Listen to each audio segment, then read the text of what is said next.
Guyana has 85% of its forest intact. The forests that we have here stretch into the heart of the Amazon. We have a very low population. There are very few places in the world where you can go and find tracts of wilderness, tropical rainforest as lush and untouched as this. My name is Ashely Holland, and I work as a wildlife and wilderness guide, specializing in running and conducting river and camping expeditions into the remoter parts of Guyana. I very much custom build my trips depending on my guests' interests and time frame as well. Sometimes I have guests that are just generalists and they will say, oh, we want to come and just experience the rainforest. Somebody might contact me and say, we have a particular interest, we want to see jaguars, for example, or we may want to see harpy eagles, or we want to fish for a certain type of fish. And so I will custom build that trip based on their interest. A lot of people want to come and see the iconic species, right? So harpy eagle, the world's most powerful eagle, spectacular bird. I once had a filmmaker who wanted to come and film harpy eagle in the nest with a chick. For me, that was a great experience because I love that kind of challenge. When somebody says we want to film something very specific, I never guarantee anything, and I'm always very realistic. And I will always tell my guests up front what the chances are. And in this case, I had a location where I know that there's a harpy eagle nesting, and I knew it was nesting at that particular time. It was easy for me to say, yes, come, and I can take you, and you can film the harpy eagle.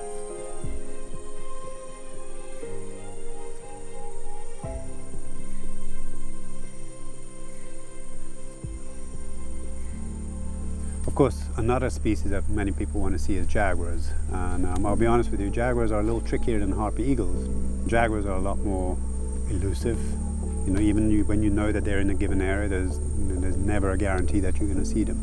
But I have had people that have come specifically to see jaguars. We go to the right places. We have to work very hard at it.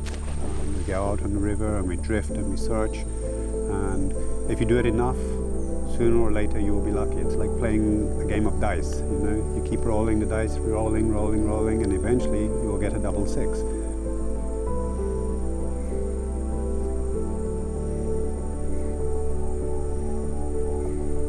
Especially the long river trips, people have a concept of camping as being miserable and rough and wet, and it certainly can be if you're not prepared.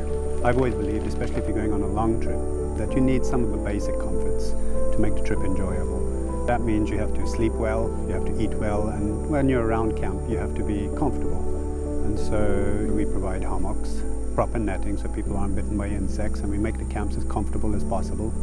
We have stuff like camp chairs and tables. And so we try to make it as comfortable for people as possible because we realize that this is a very different setting from what most people are used to. The idea is that they don't just come look for the animals, they have to enjoy the whole experience. It's not just about finding the animals, it's about experiencing the forest and the rivers and the wilderness and the wildlife, having a good time and being reasonably comfortable.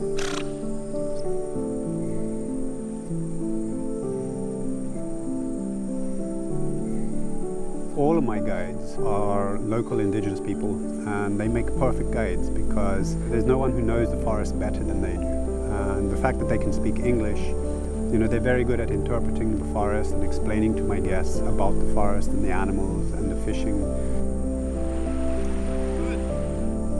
I think a lot of my guests appreciate that what I'm trying to show them is something more.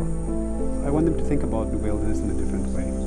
And for me, I don't have clients, I have guests. They're my friends when they come to the rainforest. When they go, I want them to have memories of good time and have memories of friends here, because that's how I view my guests. They are friends, and typically most of them do become lifelong friends. Wilderness places all around the world are becoming more and more threatened. Part of that for me, bringing guests here or showing guests what we have here, is trying to get them to experience some last truly wild places.